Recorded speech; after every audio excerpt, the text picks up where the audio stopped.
Blog Talk Radio. Hi, everyone. Welcome to Franchise Interviews on Blog Talk Radio on this Tuesday, March 11th, 2008. Over the last year and a half, Don and I have had the privilege of interviewing some fantastic authors and experts on the topics of entrepreneurship and franchising. And tonight you're going to get to hear Joe Mathews, who's the author of Street Smart Franchising. And this is definitely one of my favorite books on the topic of franchising. Street Smart Franchising will help you decide if franchising is for you. It'll also tell you what you will see, feel, and experience before you invest in a franchise. It'll also help you manage your emotions and perceptions throughout the investigation process, help you determine what type of franchise, with your specific skills, talents, and shortcomings, you can have the greatest success in. It also shows you how to accelerate your learning curve to achieve peak performance. So it's a real fantastic book, great interview, and enjoy. This is a two-part interview. The founder of the Franchise Performance Group and author of the very successful Street Smart Franchising, which is a must-read for anyone looking to buy a franchise. Joe, welcome to the show. Well, glad to be here. Thanks for the invitation. Thanks, Joe. Thanks. Joe, joining us is my co-host, Don Johnson, who's also the president of Diamond Financial Services of New Jersey. And I know you wanted to say hi, Don, to Joe. Yeah, hi, Joe. Thanks for coming on the show. I just want to say real quick, Joe, I speak to franchisors around the country every day for my franchise financing business, and over the last couple of weeks I've been mentioning you're coming on the show, and I've found out that you're a pretty popular guy. Oh, I'm not good to know. Yeah, I mean, we can't tell you, Joe, how many people, have mentioned, say hi to Joe, say hi to Joe. I see Joe's going to be on your show, so it's, so you definitely got your name out there, that's for sure. Well, it's a great community of people. Absolutely. And it's even though it represents 70 or 80 different industries and thousands of concepts, it seems like either you know everybody or you know somebody who knows everybody. Exactly. Right. Yeah. Oh, that's something. Joe, I wanted to thank you for coming on the show today and start off by congratulating you on the success of Street Smart Franchising. And, thank you for writing the book. I mentioned to you, I've read a lot of franchise books, and I think that it gives a real-life picture of what a prospective franchisee can expect when buying a franchise. So I think you did a great job on that. Yeah, when we were looking to see if the industry needed another title on franchising, because there's about 100 books on franchising, we saw that there were about really three things nobody talked about. In the back rooms at conferences, the franchise professionals talk about it. But in writing and to educate people looking to buy businesses, so those things are real simple. Number one is everybody talks about how successful franchising is. Exactly. But if you take a look at franchisors, like any bell curve, there's everything from genius to incompetence. Right. And the incompetent franchisors are dangerous to themselves, to the people investing money, to the industry as a whole. And we wanted to give the telltale signs of what competency and incompetency looks like. Exactly. And then also, and franchising is very successful. And most people who invest in franchising win, which is why it proliferates. But franchisors will tell you out of 100 people that investigate, whatever concepts are out there, only one moves forward. Right. So if franchising on balance is successful, most franchisees win, which they do. How come 99 out of 100 aren't doing it? Exactly. So we wanted to talk about how, because logically that doesn't make sense. Right. And what we wanted to show is logic has nothing to do with it. Oh, absolutely. Most people invest in franchises based on emotion, and then they back it up with logic, which can be good and bad. You can make bad emotional decisions too. Right. But it's a very emotionally charged decision, and we wanted to show what that looked like. And we wanted to show people what to expect, how they move through the learning curve. A lot of people, when they invest in a business, they've had some success in their background, right? Absolutely. Most people who invest in businesses have had some measure of success in their past careers. Right. And we also wanted to, and what happens is when you've been successful in your past careers, you forget what it's like to go all the way back to the beginning, like all the way back to the incompetence. Yes, absolutely. And isn't that what franchising allows people to do? It's almost like a license to be incompetent for a short period of time. Exactly. Mm-hmm. And then you're banking on the franchisor to accelerate you through the learning curve back into competency. And it's a terrifying and very uncomfortable position for franchisees to be in. And, we wanted to show that that's actually a normal part of the process and then give them strategies. We wanted to train them on how to learn, because a lot of them have even forgotten what's it take to learn. Remember when we all got out of college? Yeah. Right. Or we all started the workforce? We were completely incompetent. What we didn't know could fill encyclopedia, right? Absolutely. And it's all the way back to the beginning for a lot of people starting franchises, and we wanted to show what that looks like and give them intelligent strategies to move through it. Right, yeah, it's interesting, Joe, that people invest in a franchise. They don't feel like they forget that what they're going to have to go through the first year, basically, especially someone who's had a business, been successful. They don't realize that besides the learning curve, it's starting from ground zero. They're getting all the franchise support and so forth, but it's going to take time to build up the business, a lot of hard work. Just because you invest in a franchise doesn't mean you're making money right away. It doesn't, and you get a lot of that fear and concern with first-time business owners. People that have been through the gamut once before kind of know what to expect. Right. And some of the disconnects, there's a lot of little disconnects in the business model, is the ones that are supporting and training the franchisees on how to be successful. A lot of them have never owned businesses before. Right, that's a good point. In my business, most of my loans are franchise startup loans, so I really see the emotion in people. They've never owned a business, never been through the business loan process. They're nervous about finding a lease and location, and I didn't think that stat would be that low, that only 1 in 100 move forward, but I'm not surprised it's low, because a lot of people are just scared to make that final step. So that's, it's interesting, but I really see the emotion in people owning a business for the first time. That's a good point, Joe. Yeah. And I was actually talking about the people supporting the franchisees. So in other words, when you go into a training class, many of the franchisors' employees that are working with the entrepreneurs to get them up to snuff have never started a business before. Right.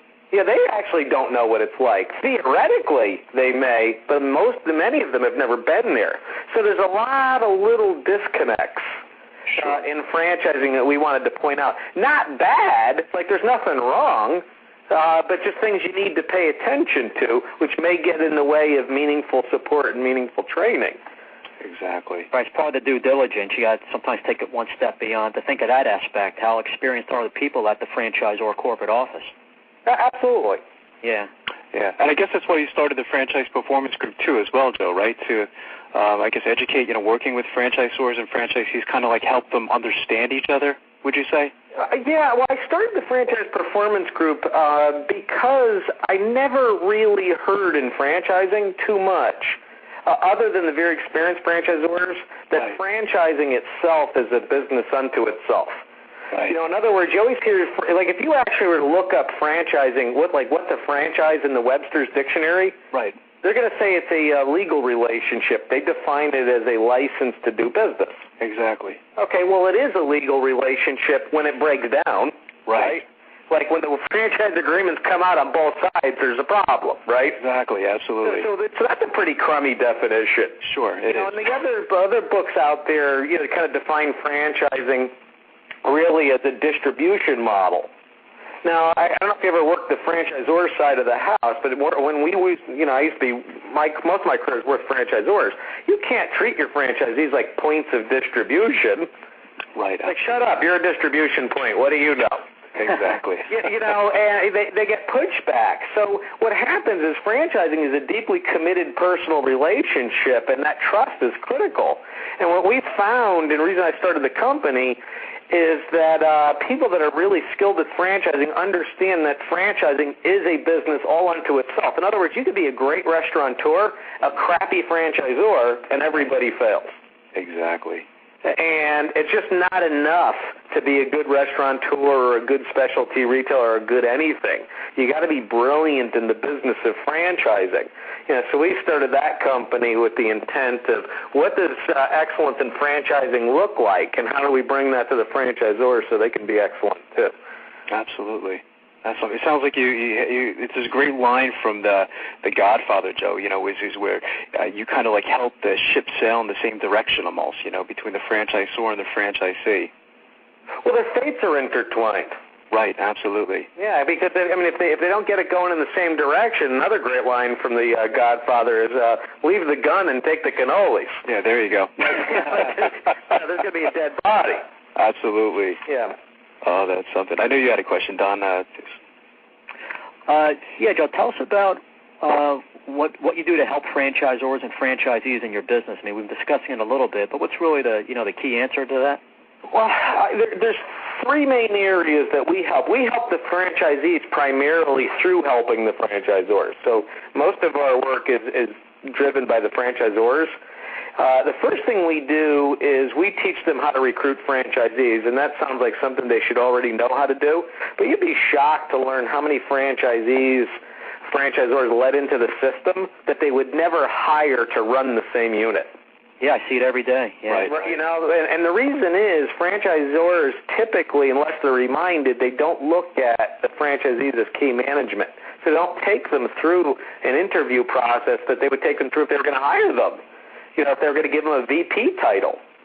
Right. You know, so we take a real HR approach towards franchisee recruitment. We want the franchisees and the franchisors both to go in with their eyes wide open and know what they're getting into before they get into it. Sure. And it sounds like if you take a quality approach towards recruiting, that you don't get quantity, because a lot of franchisors, they have a false belief that, you know, if I'm too careful, I won't grow. That's a false assumption. We find is quality breeds quantity. Sure. You know, as soon as you get the right team on the field and they start producing, you hit the tipping point, and that's where you get quality and quantity at the same time. But you're never going to do it if you just focus on trying to, you know, just sell franchises versus putting the right people on the field. You know, so we do that. The second thing we do for franchisors is we look at, you know, how they support franchisees, and we help them put together better accountability structures and more meaningful coaching to help the franchisees perform. Right. A lot of franchisors, what they do is they put way too much weight in training and not enough weight in coaching. Now, let me just distinguish the difference. Okay, so training is what you do when you're imparting knowledge and skill. Mm-hmm. But let's take a look at like an industry like weight loss, which I think is a $6 billion industry with a B. Right. Yeah. Okay. So, you know, 60% of Americans are either obese or have to lose weight.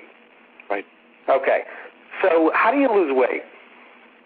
Diet and exercise, right? Exactly. Discipline. Like they don't know? Right. There you go. Yeah, eat a salad and get on a treadmill, right? Right. Absolutely. You know, it's the knowledge doesn't make a difference. Right. Okay, so what makes a difference is skillful implementation of the knowledge and holding people accountable to implement what they know. So a lot of franchisors are very weak on accountability and put way too much weight into knowledge. You know, so you know their answer to everything is let's design another training program. Great, more knowledge they won't implement. Right. Right. Yeah, so the ongoing support, the ongoing support, Joe, is the real key there. You're saying accountability is the real key. Sure. So in other words, asking questions to help franchisees design what they need to do that month, okay, and then following up, make sure that what they planned on doing, they actually did. And if they did it, challenge them on it. What happened? Where was the breakdown? What could you do differently? You know, what's the impact going to be on your business if you don't implement? Are you prepared for that financially? Is your family prepared for that? Right. Right. Absolutely. Yeah. So just you can ask questions, but you treat franchisees as equals, not inferiors. In a coaching relationship, who executes, the team or the coach? The coach. Well, the team does, right? The team's on the field. Yeah. So I mean, the franchisees, it's their business. They have to execute. The only thing the franchisor can really do is coach from the sidelines and just show them what they see from a different vantage point. Right, and actually hold them accountable for the blocking and tackling and the day-to-day implementation of the system. Right. You know, not like from a command and control technique, but just by asking. Exactly. And so when you were talking about knowledge, Joe, I remember in the book you mentioned it was a model. It was called CASH, K-A-S-H, the K being part of that. Could you talk a little bit about that? What exactly is that? Well, yeah, the CASH model is the secret formula of winning at anything. So if you look at what peak performers have, they all pretty much have the same cash as other peak performers. In other words, peak performers, they have a tendency to know the same things. Like they know what they need to know to be successful, right? So that's K is knowledge. And what did we already say about knowledge? overrated. It's way overrated, right? Okay. A is attitude, which is extremely underrated. Right. Now, if you look up attitude in the dictionary, it's not about good attitude, bad attitude. Attitude means how you relate to things. Right. So a franchisee who's a peak performer or has a high level of cash, they have a certain relationship with the franchisor that other underperforming franchisees don't have. They have a relationship with their customers. They have a relationship with their products and services. Right. They have a relationship to things like advertising. They have a relationship to what it is to go to work in the morning. It's a much more powerful mindset, than people who aren't winning. S is skills. They're good at everything they need to be good at. Right. And the most important thing, habits. Right. It's like where they spend their time. Right. Any business, it's the old 80-20 rule. The typical person wastes 80% of their time on things that generate 20% results and only invest 20% of their time on things that generate 80% of the results. Yeah. So what are those 80% activities? And are you engaged in them? Are you focused on the high priority activities that generate all the results? When I'm coaching a franchisee, that's the first place I look. When they tell me they're not winning, don't tell me where you think you're spending your time, document it. Right. I want to know where you're spending your time and on what. And you know what? When they actually look at where they spend their time on paper and how long things take and what little it produces and how much they waste, when they're done throwing up, they have a huge breakthrough in results. Right, absolutely. Most of the time, it's time management. Yeah, you mentioned in the book, I think a lot of our time is spent on minutia, so I think is what you said, it was interesting. And Joe, habits should always be reviewed and, evolved. I mean, habits, should always be changing, basically, right? I didn't hear the question. One more time? Your habits should always are always being reviewed and evolving. Habits should always be changing, basically, because businesses can change and people don't want to get into bad habits. So that's always kind of evolving, right? Yeah, it depends on the business model. Yeah, so some business models, there isn't a whole heck of a lot of change. Franchisors, a lot of them are fairly low tech. Like the sponsor of this business is, Molly Maids, right? Right. The technology are vacuums. There you go. So there you want them to get into a rhythm and just do the same thing over and over and over again and beat it into the dirt. Exactly. I'll maybe talking more about the marketing and advertising, yeah. Right. Yeah, so there are aspects of the business that need to change, but typically franchise businesses are fairly low-tech, rhythm-type businesses. Like once you got the winning formula, right, you just beat it into the dirt. You wake up, you execute it. You wake up the next day, you execute it again. Right, that's why people pay the royalty. That's why people are paying the royalty fee. They're buying into the system. It's already there. It's already a winning formula. Yeah. Okay, good. All right, good. So are you able to systems change? You able to stick around for another segment? One more time? Are you able to stick around for another segment? Absolutely. Thanks, everyone, for listening, and stay tuned for another segment of Joe Mathews of Street Smart Franchising.